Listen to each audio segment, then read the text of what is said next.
Here's a quick video to show you how to put running boards on your GMC vehicle. It's really simple to do, and you're going to save yourself a lot of money doing it yourself. I have the running boards right here. You can get those in the link below in the description. The only tools you're going to need is a 1/2-inch socket. All right, to start this process, we're going to take our mounting brackets here, and we're going to go over to the side of the vehicle and head right here underneath. All right, now that I'm underneath, I'm going to go ahead and remove these stoppers. For the mounting brackets, we need to remove the first one. The second one, we're going to skip the third one and then remove the fourth one down there. This is really easy to do. Just take pliers, get right in there and pull straight down, and you got it unlocked. We'll do that on the other two as well. Again, all these tools are linked down in the description. Next, we're going to take these clip nuts that come with the running board, and we're going to slide it into this side here, the bigger side, so it lines up with a small hole like this. It's a little difficult to slide, but these pliers right here, they do the trick.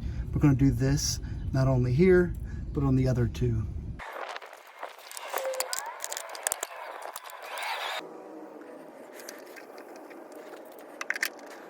All right, now you can see the one I just installed. I'm going to go directly above that. There's another stopper here that I need to remove, and I'm going to put another one of those clips in here that goes directly over here to give me something to thread that bolt into. Again, it's just directly over top of the one you put in. You're going to put in 3 of those.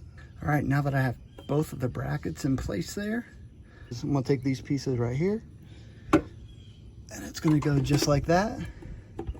I'm going to tighten those things on. We're going to do this here and then on the other two that we have in as well. Before you tighten these brackets down, just make sure you go bolt, and you want this locking washer first and then the flat washer. Now you screw it in. Start by doing just a simple hand tightening of those bolts. Then you're going to take your 1/2-inch socket, put it on there, tighten it all down. Again, all these tools linked right down here in the description. All right, now that we have this bracket nice and tight, we're going to head down here and get the other two in. All right, now we have all 3 brackets in place. Time to install the running board. When you're installing the running boards, make sure to install the right one. On the side here, you see a D. That means this is going on the driver's side. The other one, you'll see a P. That means it's going on the passenger side. Right now, we're going to go ahead and set this into place, making sure that this sticker here with the D is up front because I'm on the driver's side.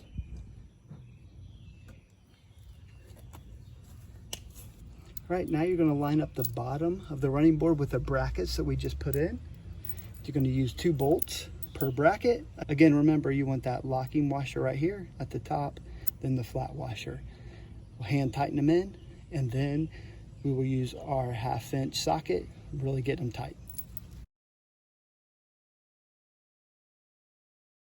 All right, and there you have it.